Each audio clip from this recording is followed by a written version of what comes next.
welcome back to my channel. I'm Rachel Sawani, a spiritual medium and intuitive coach, and today I have another member of what channeler Amanda Ellis calls the Heart Squad with us. I have George Michael here, ready to share a message with you all. I'm going to do a similar interview type, conversational style channeling with George today, similar as I did with Freddie Mercury in a previous video. If you want to learn more about how I connected to Freddie Mercury, the singer of Queen, then you can check out that video on my page. But first, I'll just explain what I mean by the Heart Squad and who Amanda Ellis is. Amanda Ellis is a very popular channeler, and she has also been an author of different angel oracle cards. Her main guide is known to be Metatron, and she's been sharing channeled messages for a very long time on YouTube.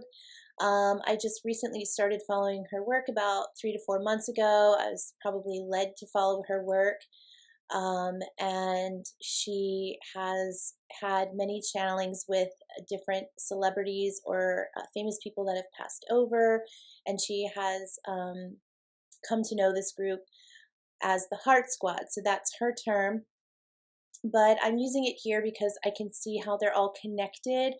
Some of them have very similar, had connections in real life, but also some of them are just very similar vibrations and have a very similar purpose and role in helping humanity right now, and their reason for stepping forward as spirit guides for us, or stepping forward to share their message through mediums like us. So I will be referencing some of her work in reference to George Michael, because she has done at least 3 channelings that I know of with him.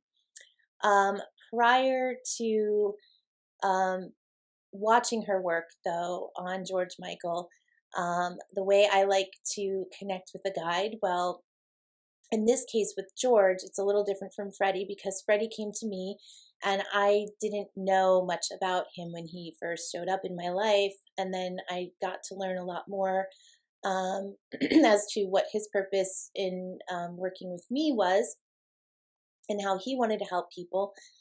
And I knew he had some connection to George Michael, so I then asked him if George would be willing to step forward for an interview similar to how I did with him. And he said yes, he would. So I did invite George to kind of show up in my life to give me, a signal as to when he was ready to do that. And I do, though, have an affinity for George Michael and his music. So his music I was familiar with more so than Freddie's music.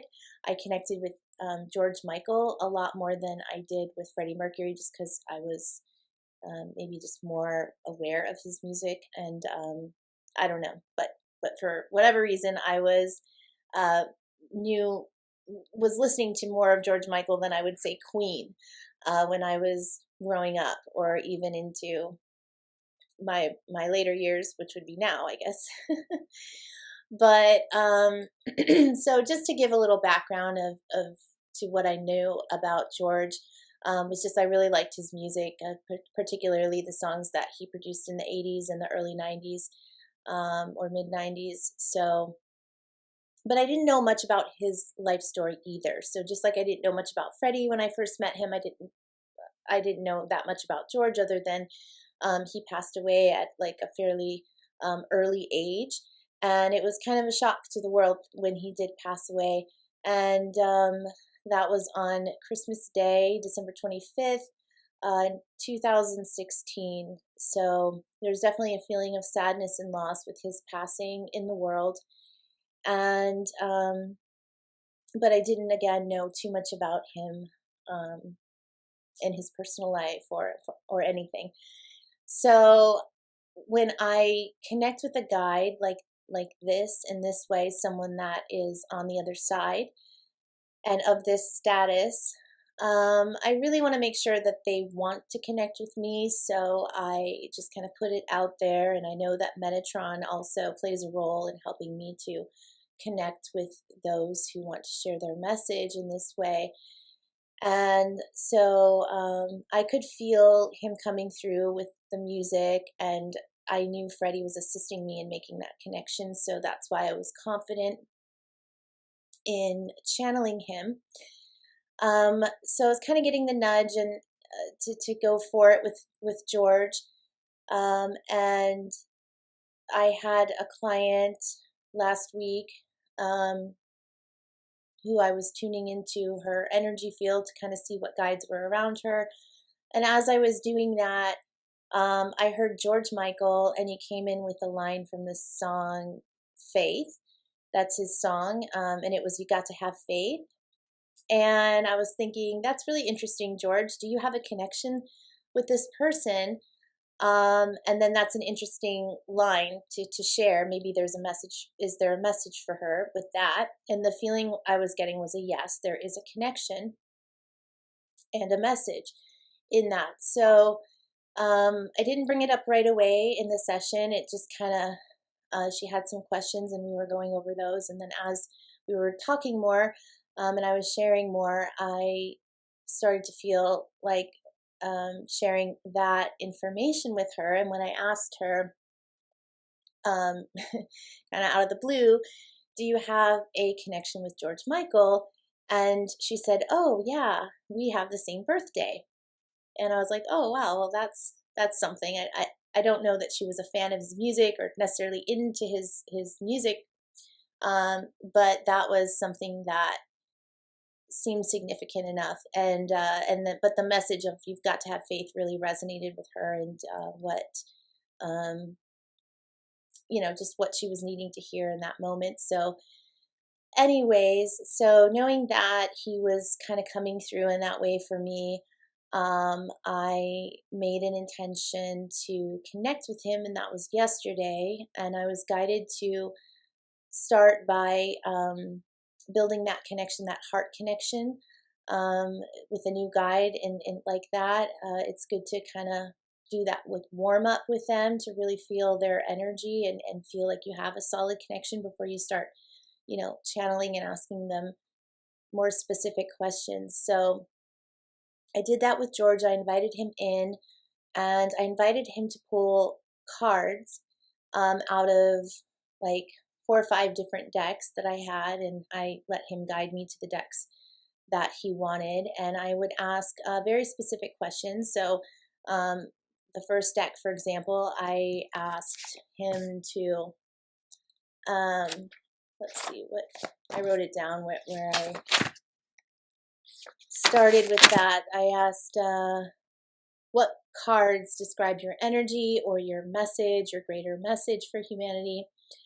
And I pulled 3 cards for that. And then, sorry, I continued with different decks. And with each deck, I asked a different question, and I got a pretty good spread of cards to represent his energy and his like soul lessons and the way he wants to help us and what his frequency is all about. So I had a pretty strong connection then. And even though I had that experience with the client who had the same birthday, I never actually looked up his birthday. So I never knew the actual date of his birthday because she didn't tell me. It just wasn't relevant in the moment. It was just relevant that there was a connection there. I don't think she told me anyways. I don't remember that she did in that moment, but I wanted to test the connection, the direct connection I was feeling with him. So I said, well, I want to find out your birthday. What is your actual birthday? So the way I did that was, the first question I asked is your birthday in the first half of the year or the second half of the year? And he said first half. And I said, okay, give me a number, 1 through 6, that is your birth month. And he said 6. And I said, okay, that's June. And then I heard him say Cancer. I said, okay, you're a Cancer. So you're in June and you're a Cancer. You must be like the last part of June, like June 22nd and up. So I tried to focus in on, okay, what is the number? And I heard 26, but when I looked it up, it was actually June 25th. So I was off by a day, which is fine. I was still really excited though, because I honed in on that and I was like, okay, great. I'm hearing him. He's here. He's present. And then I said, well, what would you like me to ask you? And he said, how are you doing? I said, okay, how are you doing? And he said, I'm quite fine, thank you. And then he went on to say he was, happy to connect with me, and that Freddie gave me a positive review.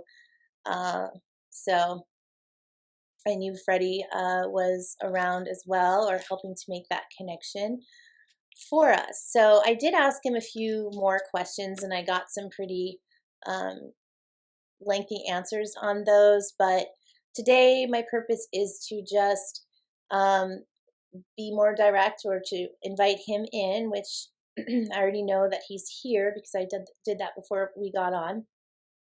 And I've already been hearing him say he's ready to talk.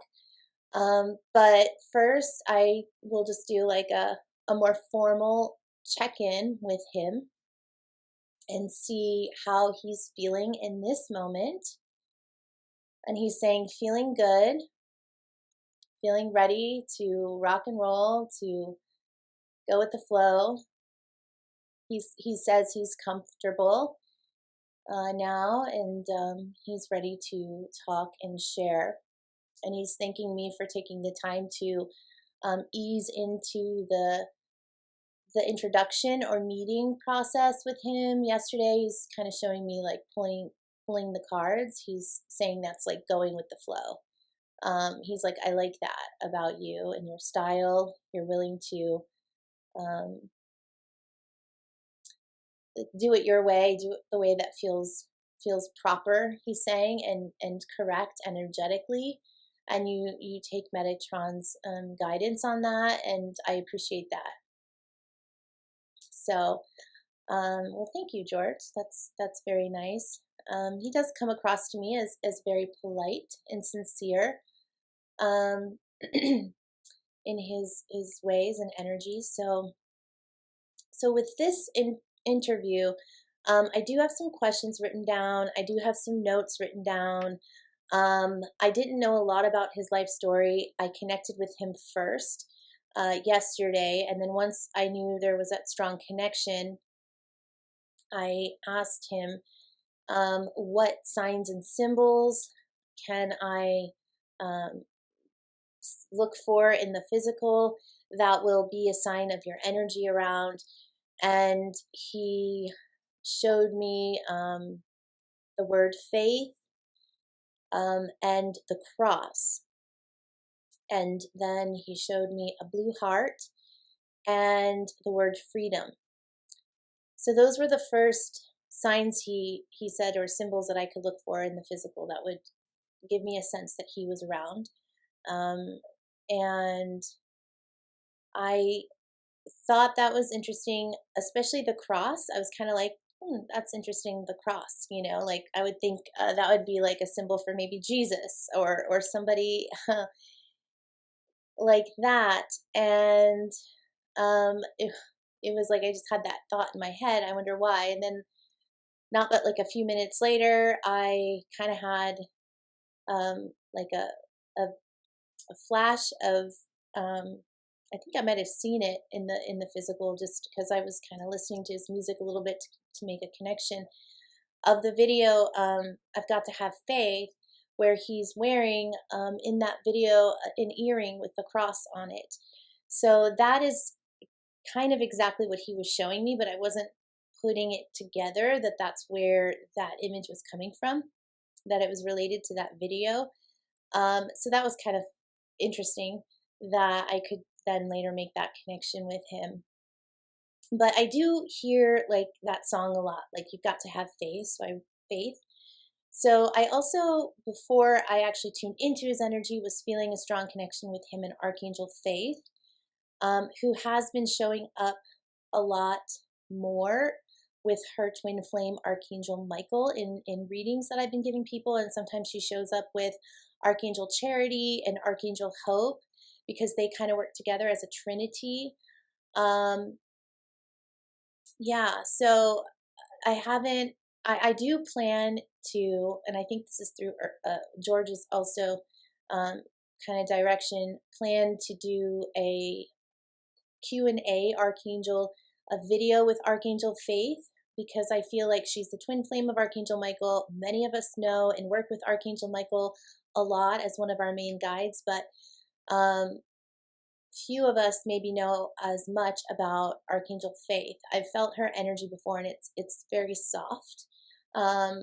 It's a lot softer than his energy. So I do plan to do a video with her soon.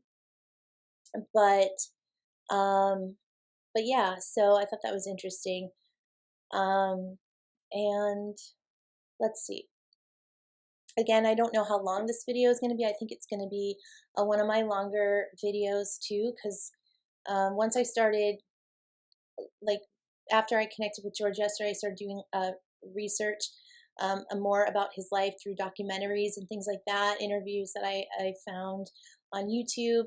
So I learned a lot more about the story of his life and kind of the important moments in his life, and got a really better sense of what some of his lessons might be and who he was. And then, yeah, and then I was guided to, after I kind of got a sense of who he was as his persona, or who he was known, or what happened in his life, I started then connecting in with Amanda Ellis's videos, and I started watching some of her videos to kind of get a sense of how she was picking up on his energy. And I found a lot of similarities in how we were sensing his energy, and some of the things he shared with me, he shared with her. So that also gave me good confirmation that we did have a strong connection, strong enough to come on here and do this video today. Okay, so where to start? I'm not super organized. I do feel the energy with him, like go with the flow, like just go with where the flow wants to take you. I'm hearing he's relaxed and, you know, kind of kicked back a little bit, so his energy feels comfortable and relaxed, and he's all about having a good time. He's highlighting just let's have a good time. Freddie Mercury style, he's showing, and he's kind of pointing, like Freddie's backstage here, you know, waiting on the sidelines, kind of listening in to see how things go, and yeah, ready to share if need be. But the feeling is like George has got this. He's got the support he needs.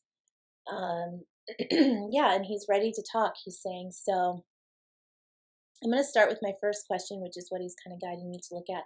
And that is, what would you like to talk about today, George? He's like, well, for one, there's a lot about my life that people don't know or don't really see, that were written in the papers. A lot of stories that were written about the papers that had some kind of false twist to them. So I'm here to clear some of that garbage up, kind of that mess up, he's saying. And if you didn't know that about George, he really didn't have the best perspective of the media. He had a little bit of, he's using the word disdain, and he's saying that's putting it lightly. Disdain for the media. He's saying he's overcoming some of this. It's like dislike or whatever that feeling he's giving me, just kind of like, just anger a little bit, hatred, he's just saying the media just really kind of wreaked havoc on his life, or just caused a lot of fears to come up, triggered a lot of fears um, in his life, and just played this kind of antagonistic, catalytic role in his growth and the lessons that he kind of had to learn, and the fears he had to face within himself. Sort of, it was like highlighted and brought those fears to the surface a little bit. So it's a little bit agonizing, having to deal with them, and the political aspects of everything and the cultural aspects of everything, just how everything went down. He didn't really like the image they painted of him in the storylines that they printed, in the way they sort of made him look, or wasn't true to who he was. It wasn't true to himself, and he was really fighting back, fighting for his voice to be heard, for his truth to be heard. And that really led to sort of a part of his downfall in his career, and this feeling of being lost to himself. But it really was just like a mirror reflection, he's saying, of how he was truly feeling inside. So his self-worth wasn't very high, and he felt like he had to fight to prove himself against the powers that be. Whereas now he's realizing maybe he needed to let some of that go, and that might have been the higher message. Like, it's not worth your, and the sense is like, don't be a victim, but it's not worth your happiness. It's not worth your like that turmoil, that inner turmoil, that fighting all the time, that need to prove yourself to the world. He's saying it was probably more about him needing to prove himself to him, his own worth to him, and that's probably what the real, what he can see now, reflecting back from his perspective in heaven, and what he's learned there, his growth there has caused him to realize. So that's something important to him. He wants to share more about that later. There's a question I have more related to that later, that he can get into the story of his fight for freedom, or how freedom and his struggle for freedom relates to all of that. But for now, let's just put it, that's one thing he would like to talk about. It's relevant to his life story, and who he came to be here, and what he's learning over there in heaven. So he's actually, I was going to go to another question, but he's directing my attention to the cards. He's saying, let's start with the cards, because that's, there's a lot of information in the cards. So I have quite a few cards laid out, and he is directing me to talk about the question I asked when I pulled, or when he pulled these cards for us, was for the Keepers of the Light deck. So I brought out this deck, and the question I asked was, what guides most match your frequency? And he said, and the cards that came up in this order were, and I'll just show them on the screen. Oh, and then he's reminding me also to share how I see him. Right now, he is showing himself as the George Michael in the video, A Careless Whisper, and Everything She Wants. So that Wham kind of George Michael version. He was very young in those days, but he's got the hair and the hairspray. And as I was prepping for this video, I do have some hairspray, that some product that I use to kind of poof my hair up a little bit. He was definitely directing me to use that, so kind of in reference to his style at that time. So yeah, that's funny. But those are two of my favorite songs by him, by the way. And he knows that. Everything She Wants. I love that song. I mean, it's just, I can get down to that. I don't know. I just feel into that song. It's just it's a great tune. And Careless Whisper, same thing. So yeah, he's kind of laughing. So, anyways, that's how he's showing himself to me. And okay, so yeah, what is his frequency most like? What is his match? So I know that sometimes we share a certain frequency, and certain guides can be more a match to us than others. So these are the guides that came up for him. Charity, Archangel Charity, who is one of the archangels that works with Archangel Hope and Archangel Faith. Then out came Archangel Michael. Okay. And Serapis Bey came up. And then just because I felt like him telling me to do this, and just because of the strong connection with Faith and Michael, I pulled up Faith, Archangel Faith too, because I feel like there's some resonance there. But what I did was, once I pulled those cards, I started asking him about it, but he said, you can just ask me directly now instead of reading the notes of what you said, or what he said then, because he didn't get into too much detail then. So tell me about your relationship with Archangel Michael. So he's saying him and Archangel Michael are like brothers, like cut from the same cord. It's like there seems to be lineage there. And he's highlighting the blue ray frequency. And he's highlighting the word protector, father figure, and freedom being words that he would associate with how his energy and his life lessons and the turmoil that he experienced like relates to this theme around finding freedom within, fighting for freedom. Well, actually, it's giving me a line of a song that is not a George Michael song, but it is, I think it's an 80s song. It's like he's saying freedom within and freedom without. There's a song that goes, there's freedom within, there's freedom without. And I can hear the voice in the song in my head, but don't ask me who sings it. So that's the song he's kind of clarifying the energy with. Freedom within and freedom without. So it's all a mirror reflection. He's showing life. What you fear within yourself, it's like what you fear you're lacking within yourself, the feeling of being free, in other words, for him, was like a very important need for him to tune to his higher self. It was like his higher mission was to feel free and to really embody that freedom in his life. And he's highlighting the song he sang called Freedom. And that's really one of the songs that really gets me in the heart when I listen to it. It's always been one of my favorite songs of all time.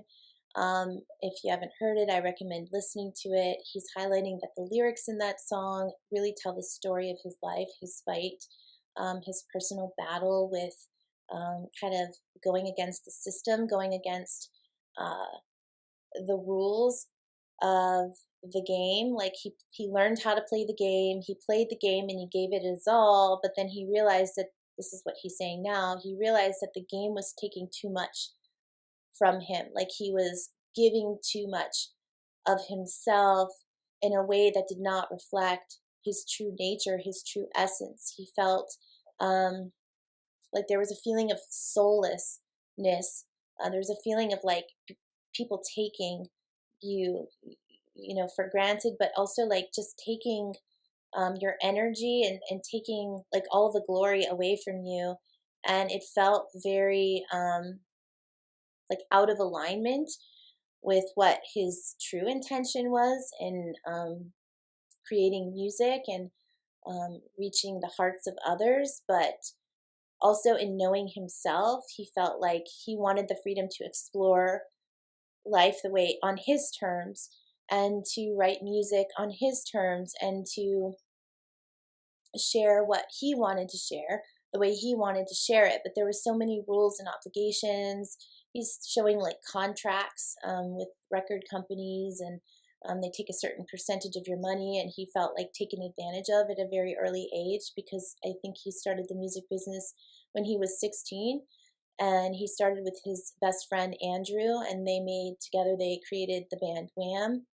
And for 4 years, they were extremely successful. They just pretty much created like a song, and they were very lucky, and everything just kind of, got to the right people at the right time. And before you knew it, they were a sensation, and they were just all over the place touring, and had quite the run of it in a very short period of time. So just everything kind of blew up. But when they signed that record deal, I know I saw this in an interview. When they signed that record deal, it's like they signed their life away. They didn't have proper representation, he's saying. They didn't have the proper knowledge or, experience to really know what they were getting into in the moment. It was just kind of a very spur of the moment type of deal. And they were just excited about it. And it turned out to not be in their favor. And that was something that he was not really able to get himself out of later on. He had to take the record company to court. It was Sony. It was a very public, highly publicized court case. And there was just a lot of like anger in there for him. It was like revenge. He wanted revenge. But he also just wanted to be let go. He just wanted to just be free of all that conflict, conflictive energy. It was like working for someone that you just didn't respect, and putting your heart and soul into your work, and just feeling like very belittled. It just wasn't a good fit, energetic match for him, and it wasn't what he felt. He felt he was doing the right thing by fighting, but he can see now that there was a lot of anger and rage in that time in his life, and it was kind of a chaotic time in his life. And he was also dealing with grief over losing, I think, his mother and his lover, which we'll talk more about his lover later. But there's just, it wasn't the best time in his life. And so, yeah, I feel like he's not needing, it doesn't feel like he needs to go into much more detail with that. Is that right, George? He's like, yeah, it's self-explanatory. It's just, that was a tough time in his life. And he was kind of standing up to the man and taking a risk by doing so. And, he was hurt by that experience, and it knocked him down a little bit because he did lose that case. But he did get back up on his feet.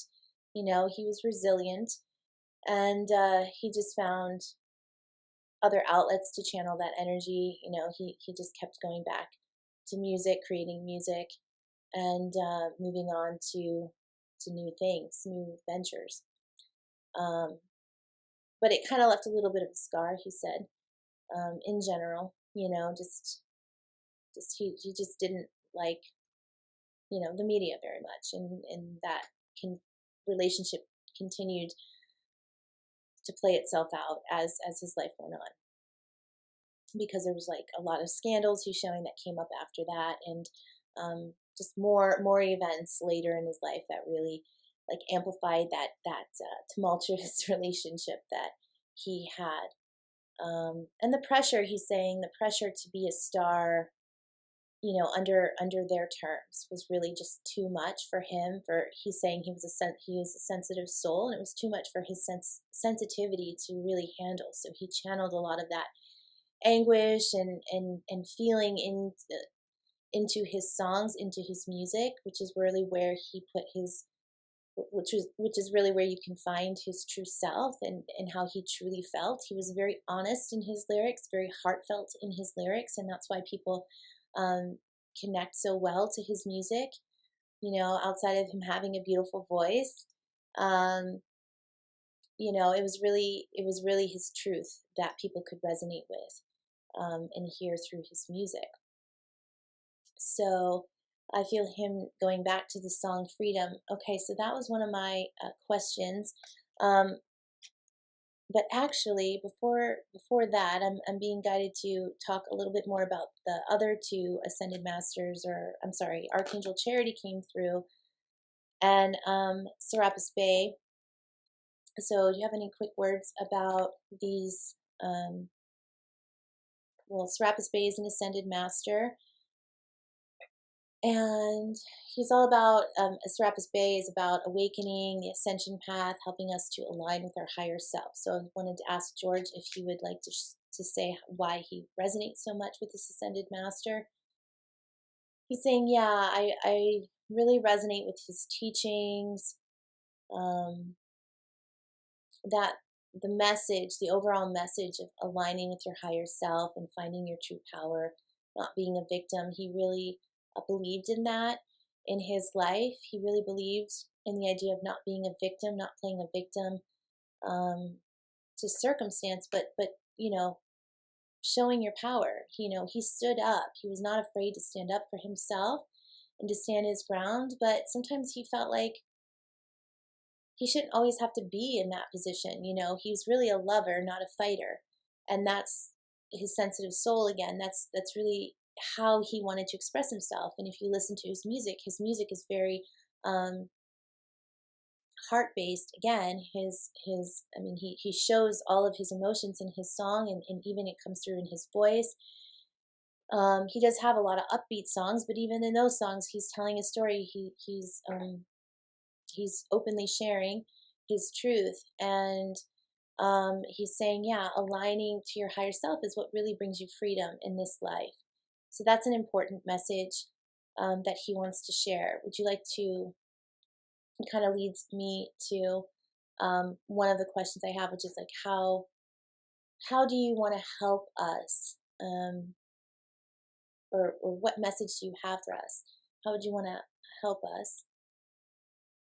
And he's saying, don't cling to the past. And this is, he's highlighting a card that, because I asked him, what is your message through these cards? And this is one of the cards he pulled. And it's called, the card is the crumbling and what are you clinging on to? So he's saying his message for us right now is to stop holding on to the past. Let it, like don't let the past bring you down. Don't let the past hold you down. Don't let past mistakes become like the bane of your existence. Become your tragic fall. Learn from those mistakes, grow from those mistakes, and heal the wounds that are necessary to heal. And he's highlighting emotional healing as part of his life lesson, which came up also in one of the card pulls I did when I asked him, what are your life lessons? So he's highlighting that now. Deep emotional healing is one of his cards that he pulled, and it's your heart is ready to heal from past experiences. That's why he's having you read that. He's just talking about the past, and you are willing to devote time and energy toward therapeutic care. So what he's saying to me right now is he didn't devote enough energy to healing. I mean, he really did go through a grieving process, a long grieving process, but he didn't. Yeah, what are you trying to say, George? The wounds? It's like there were deeper traumatic wounds that weren't healed, and these wounds kept kind of coming up and showing up in his relationships and through the experiences of loss that he had in his life. And he's saying it's really all about self-love. Self-love is really the higher message that he has for the collective. Learn to love yourself. Learn to take care of yourself. Learn to take care of your unmet emotional needs. Recognize within you where you feel lacking, where you feel low in your own self-worth. Because he's saying, because believe it or not, I didn't have it all in that sense. I had the looks, but I didn't have the love. He's saying the self-compassion. I had a lot of hate. I had a lot of rage, self-hate. He's saying self-judgment. There's a lot of criticalness, and he's showing that that's kind of also what ended up being reflected to me back through the media and in the public. There was this, it wasn't so much his fans he felt were judgmental, but it was just the overall, persona that was people tried to create with the headlines and the scandals that he was involved in. He was very transparent about. He never tried to hide behind, hide from the scandal. He would just openly admit it. He would joke about it, and he would move on. And that's really who he was in his style of learning. But he really felt kind of like abused or misused by the media, and it was very triggering for him. So there was definitely some emotional healing under the surface that it was like he needed to work on that more proactively in his life. These hardships and these lessons were just there to kind of show him what inside him was broken, and where he needed more self-compassion and self-love. He's saying he really kind of felt like neglected and abandoned by the world in many ways. Harsh judgment. He keeps saying harsh judgment and criticism. There was a lot of harsh judgment and criticism around his actions, his moral actions, he's saying his morality was questioned.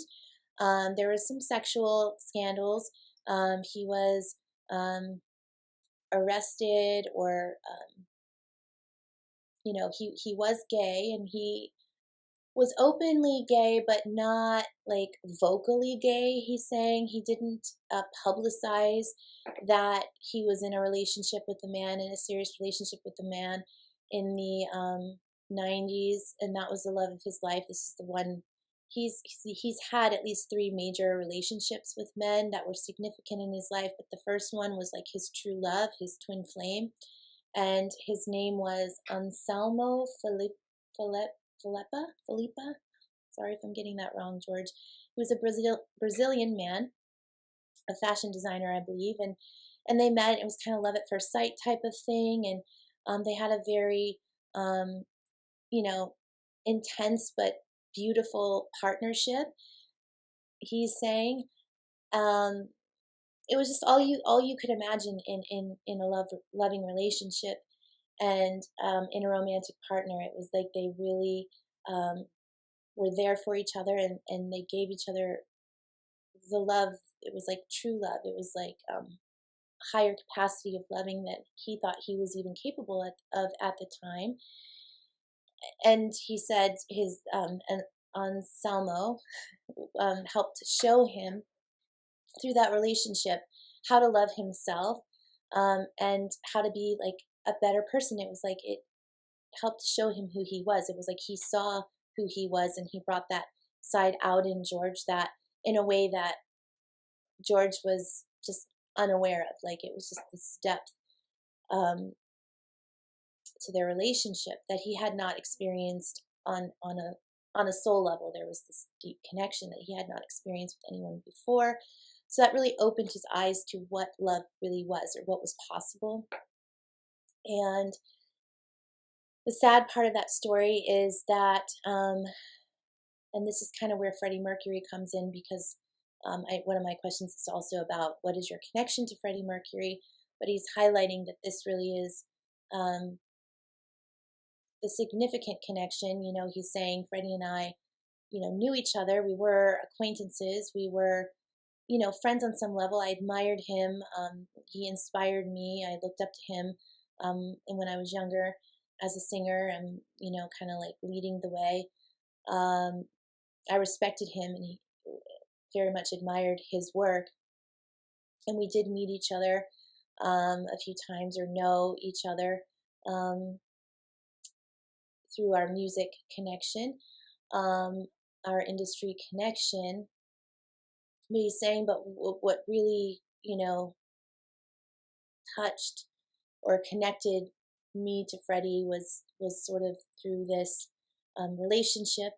And it was the AIDS pandemic, or I don't want to say the word pandemic, but whatever they were calling it at the time. It was that. That's where, their stories kind of reached a parallel kind of connection point. And George was dating this man, Anselmo, and they had been dating for a few months. And at this time,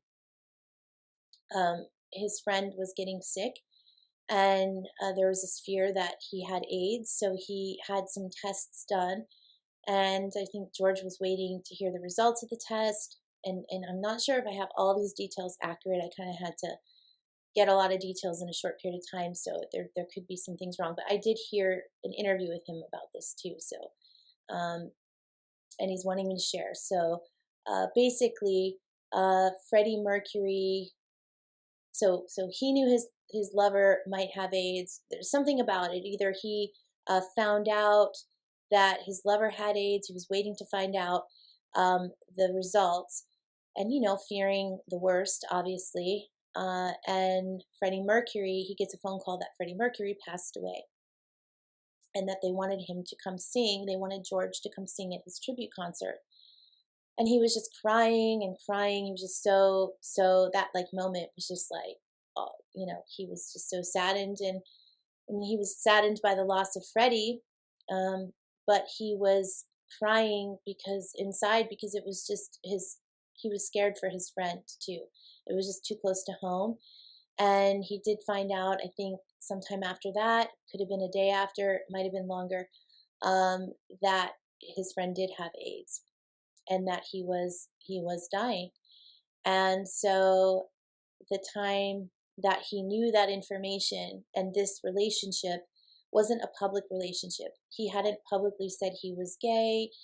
It was just that he was openly dating men, but not necessarily, there was no official statement about that, and people didn't necessarily know that about George at the time in the public.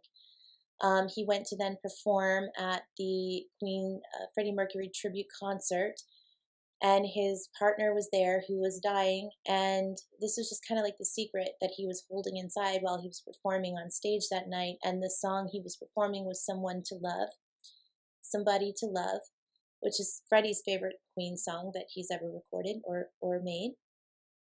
And he basically blew the crowd away. It was I think it was at Wembley Stadium too. I think it was maybe the same stadium where Live Aid took place. Yeah. And could have been, might be wrong on that, but anyways, he performed that song, and it was just it was one of the best performances of his life. Let's put it that way. And he said he was really singing it to his lover, and it was a difficult time, and they had about 2 years together, and then he passed, and that was just kind of a really significant loss in his life, and it kind of started to go downhill from there with him. As he's saying, his life was never really the same after that, but he brought so much beauty into his life, so it was really, it was like a duality, a paradox. It was without having had that experience, George wouldn't have known the depth of love and what was possible, and wouldn't have seen that in his soul either. But it was hard to come back from that, to fully come back from that. And although he did, go on to have other romantic partnerships that with people he genuinely cared about, he never fully got over that loss, or the feeling of missing that person. And the level of love and intimacy that they had achieved was just, it wasn't going to be the same with anyone else, although he did truly love the other men that he was with, and appreciated what they offered him. He was missing his true love, in a sense. So there was still a piece of his heart that was broken, that was still broken over that loss. And then shortly after, his mother passed away, and that was kind of also an unexpected event for him, and it kind of threw him into sort of another few dark years of bereavement and grief, and having to process that. So he really had a lot of loss in his life, and he's saying he felt kind of confused and abandoned by God. He was kind of angry with God in some respects, and just kind of, why me, like it's not fair type of attitude. There was a lot of dark depression with that, a lot of questioning, what is the purpose in that? Like, why take that something so beautiful away? That kind of feeling. But I don't think he felt like a victim. He was just confused. He was confused about it. That's what he's saying. And there was a lot of chaos and turmoil, feelings, that he needed to sort through around that. A lot of healing work that needed to take place. And he's saying he didn't really fully heal from that totally. And he put his energy, he's saying after all of that, he started to put his energy and focus. That's when he started to kind of put his focus into fighting back with the record company, and then later his political views that he started to be very vocal about. So I think he wants me to talk about that right now, which was one of my questions. Basically, he just did not agree with the agenda of President Bush. This was in Tony Blair and their relationship, political relationship in regards to the invasion of Iraq and the weapons of mass destruction that they were looking for. I mean, he thought that was just like a hoot. I mean, that was just so blatantly obvious that was not, that there was a hidden agenda in that, and he wanted people to wake up to that, and he felt people were more aware to be able to see through that lie. And so he was very vocal about it, and he, kind of went against the opinions of other respectable musical artists and just, his publicists and things like that, record companies, to go and create an album that was very political in nature and very expressive in his view, his anti-view. And there's a song, and I can't remember the name of the song, it has the word dog in it, but it's a song and a video about that specifically. And he was kind of a little bit looked down upon, like you don't bite the hand that feeds you kind of thing. But George Michael, he said he doesn't care. He didn't care. He was just he's talking about the fight for freedom. It's just the fight for freedom, and speak your truth, and honor your truth, and have integrity in that. And that's really his true value. And he felt he had a service to humanity to be open and expressive, because he's in the spotlight. He has this fame, this voice, that people hear. But the overall feeling is there wasn't a much like it wasn't necessarily like he didn't get the response he was looking for or thought he would get, or the recognition for that he would get, or the support for that he would get, because there was too much fear. It was like fear against, like, turning against the system. And he's saying people just couldn't, there's just too much illusion. People are just too caught up in the trap of the media, and just, things are going good, things are good, and like, why rock the boat? So I'm curious though, how he looks at today, like where we're at today with the media and things that are going on today, and how he perceives that. He's like, oh, great. I mean, people are finally waking up. They're finally seeing the light. They're finally seeing the truth. The man behind the mask, and he's showing the Wizard of Oz. Like, there's the wizard, behind the curtain, who's kind of manipulating, controlling, and creating all these events and false events and false flags, and raising the fear vibration, and getting people all worked up and out of alignment with their true self, out of alignment with love, and not dividing people and not unifying people. This fear-based mentality. And he's around the disease, and he's saying it's very similar to how they played out the AIDS, disease. Not that it wasn't a threat, not that there wasn't some validity to that, but there was a lot of fear around that, and that fear didn't help to create the right solution. It made things more difficult, but it it served as a catalyst for growth. So it was you can look at it from that perspective, but living through that is very difficult, especially if you're in a a low place to begin with. If you're grieving someone's loss, so he's talking about if you've lost someone that had that, and I'm not going to say the word, but it starts with the letter C, because I don't want to, really talk about that topic so much, but he's kind of showing, the difficulty and just loss in general. He really feels for people that, he says he feels for the nurses, he feels for the doctors on the front lines. He was always a strong supporter of the nurses. He donated a lot to charity, and he's saying that's one of the reasons why charity came up. He's saying, and why he resonates with that frequency, because he's a giver. He's a giver. He has a lot of compassion for the world, and he gave a lot financially, contributed a lot in donations, and that was something he never talked about, and people didn't find out about that until after he died, how much money he had given to specific charities. He just didn't talk about it. He said he didn't feel the need to share that. It was like,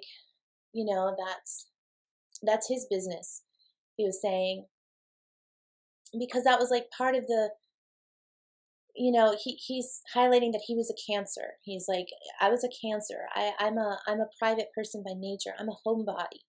I like to do things from the goodness of my heart, and not do them out of this like need to receive like all this recognition, he's saying. And that's part of what was difficult in my life, was because I had these two opposing, I lived like this really opposing life. It was just such a paradox. It was like, I was like the George Michael ego, performer driven side. And then there was like the soft side, George Michael, the humble side, the kind and compassionate, who just wanted to touch people. He just wanted to touch people in a way, like the hearts of people, and give. And he was very giving. And he did tell me that when I first connected with him, and I asked him, what is your personality like? I feel like he might want me to share that, just to, sorry, going back the wrong way there.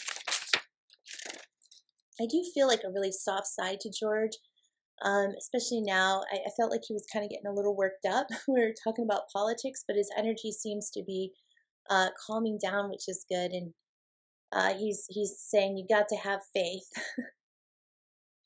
He's like, faith is what's going to get you through those tough times. And that's why he wants you to really think of his song. And when you hear his song, don't think about the sexual aspect of the song, because he's saying there's a sexual connotation there that just wasn't fully him. It wasn't really his true self.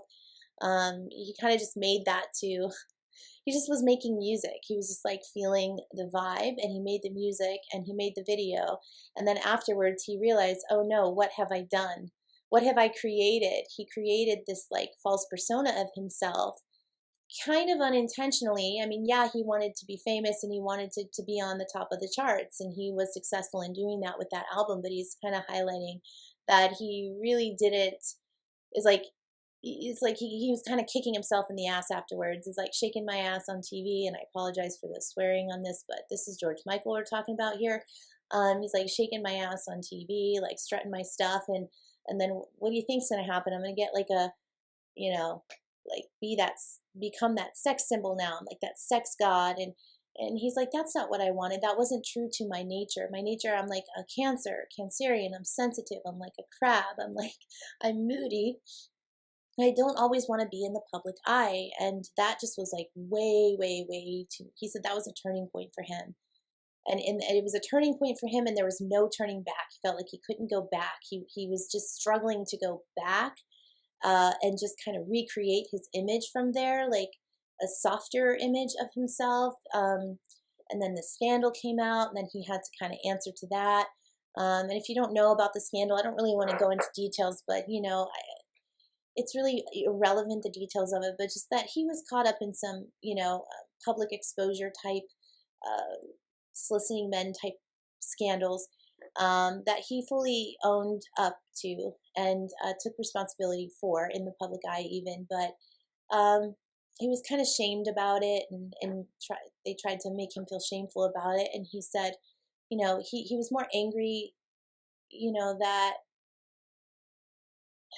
he got caught, then he felt shamed. Like, it was more just like, how dare you? How dare you, like, point your finger at me? Like mind your own business, you know? Like, I don't know. It's just a feeling that he just didn't like how he felt, like, misjudged. I think his character was very much misjudged. It was like that. It was more like a cry for help, you know, like, than it was like a mischaracter, like a, what's the word? Like a flaw in his character. Is more like a cry for help, or a symbol of a cry for help, that he would be even getting into drugs later in his life. He was arrested for crack and things like that. Like, these are the last few years of his life. It was kind of like a downhill spiral for him.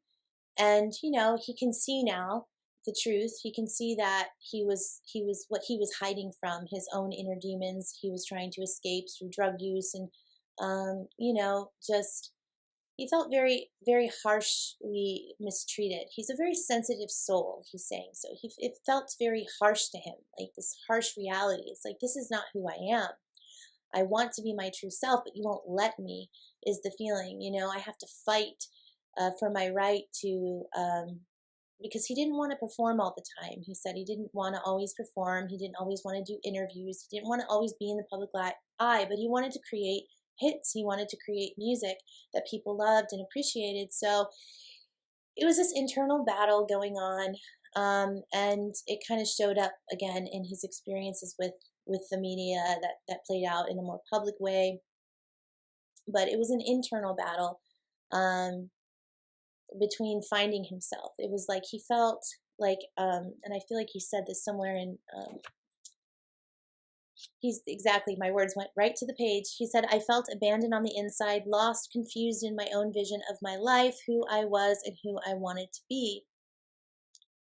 And then he had to really learn through hardship and the harder lessons what I valued: real love, compassion for myself. I was neglecting myself for a while, my wants, my needs, my desires, to align with my higher nature and soul calling. And then he started to talk about, this is when I channeled him yesterday and was writing it down, his true nature, and he was talking about healing. And I was asking him what he meant by that. He said, my true nature is to give healing through love. Love for myself is what was missing. Self-respect, compassion. I was deeply wounded. And he talked about having feelings of guilt and shame. And he's going into when he first transitioned, you know, he had a lot of rage and guilt and shame, and he's kind of overcome a lot of that since he's been on the other side. There's been a lot of healing work. There's been a lot of expansion, soul expansion and growth. And he does want to come back, and he does want to do it again. And he's preparing for that now. He's in the stages of preparing for the next life, and considering how that is going to be, and what roles he wants to fulfill in that life. I don't feel, he's saying secret though, so I don't feel like he's wanting to share what that, or go into the specifics of like how he wants to come back and what he wants to learn and stuff. And it's like, that's for me to decide, he's saying, and keep to myself. But yeah, you know, interesting. So my eye is drawn to talk about your connection to your starseed and your Pleiadian connection, because when I pulled cards from this galactic deck or starseed deck that I have, I asked what is your energy like, and what is your mission or personality, and your message.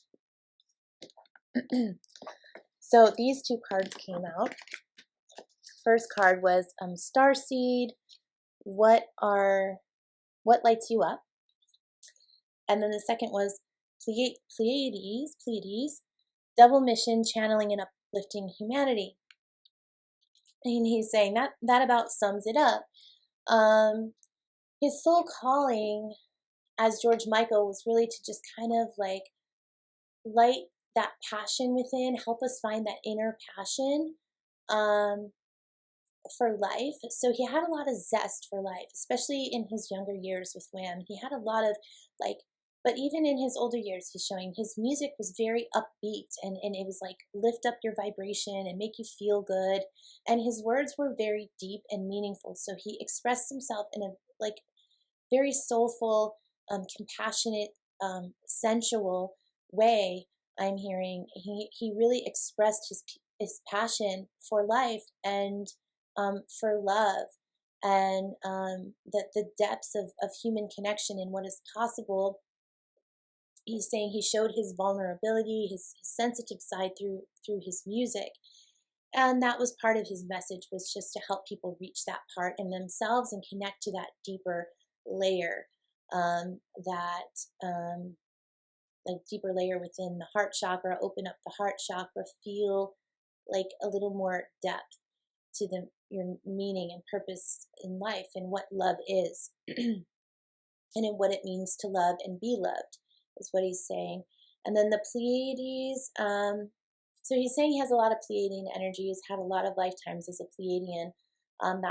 He keeps showing me the blue ray, and I kind of picked up on that with him, with the connection with, this I did, but the blue ray, he was showing me that. But so a double mission, channeling and uplifting humanity. So he's like, channeling through my music, through my style, and my heart connection. So uplifting humanity. So he feels like he accomplished that in his mission, that his music is still well loved, and his fans still love him, even though they didn't see the best side of him in the latter years, even though there was a lot of sadness around, like a feeling of tragedy around his loss and the way that he died. Again, he died on Christmas, December 25th, which I said his birthday was June 25th. So there's a meaning in the numbers there.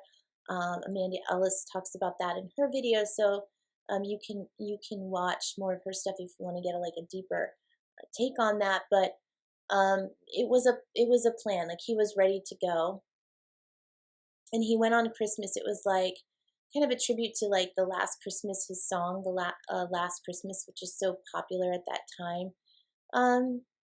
He was ready to go. He felt like he did the best he could, and in his situation, and there was just a sense of loss,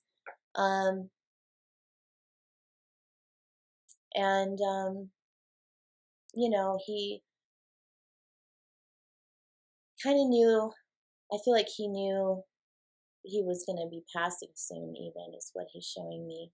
Or there was just a sense of like not having the will to carry on much longer. Like, he just felt like he kind of got to a place where it was just like, he just like let go of himself, and he's just like, I don't think I'll ever be the same George Michael that I was, and I don't even know that I want to be.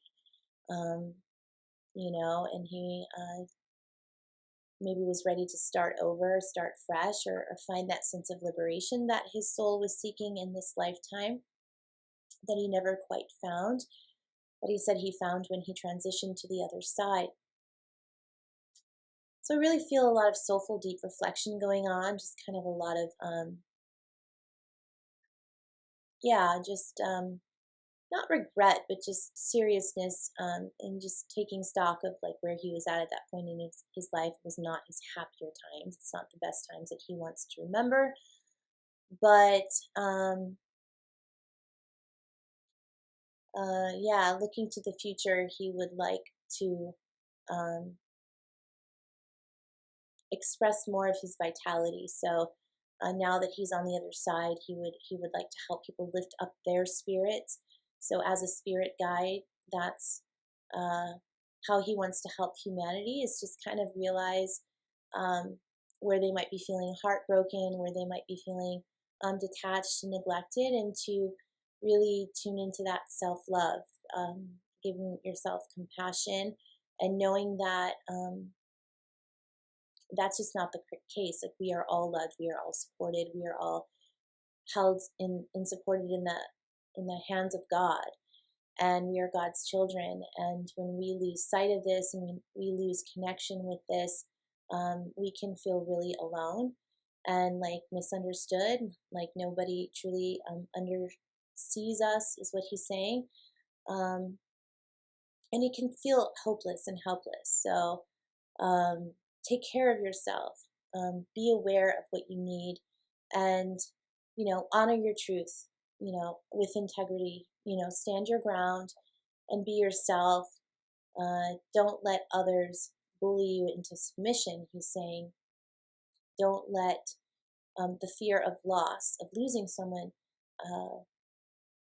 take your power away or give your power away, because that's kind of what happened to him. He said he had so much loss in his life, and it was just so hard for him to handle that because of his sensitivity and his ability to love so deeply, that he just felt like beat up by the world. He just felt like, like beat up. Like it's just, he just couldn't fathom how to fully recover from that. But yeah, he's saying he's saying don't let the sun go down on me, which is a song with Elton John. Yeah, I feel like kind of a melancholy with him in the moment. But I got a really like strong vibration when I said that. It was like a heart expansion and a vibration. So I'm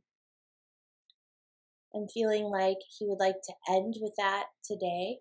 But he wants me to just pick up tomorrow with this and wrap it up tomorrow, because there are a few questions that we didn't cover that I wanted to ask that are relevant to, I think, how he's helping you, or how he can show up as a spirit guide for us, and the things he wants you to know about that. So I will come back to finish that and edit that in tomorrow.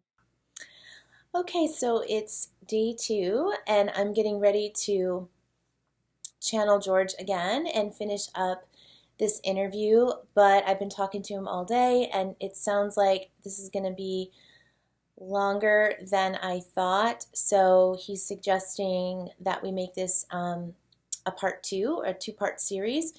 And so, so look out for part 2 of this interview. We'll end this one here and pick up where we left off. I'll leave a link to that in the descriptions box when it's done and uploaded. And but don't forget to like this video if you did resonate with his message. If you are a fan of George Michael, please let us know. If you can even feel or sense his energy around you, or if you start seeing signs and synchronicities related to him, also let us know.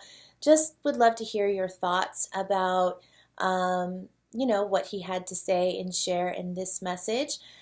And then don't forget to subscribe and hit the notification bell so that you can be notified as soon as the next video is uploaded. And then all of the other content that I have, if you haven't already seen the video with Freddie Mercury, I highly recommend that also. But there's going to be more of these to come, so different famous people that I'll be bringing in the future, and that you can also learn how to connect to. So thank you for being here, and we'll see you next time. Bye.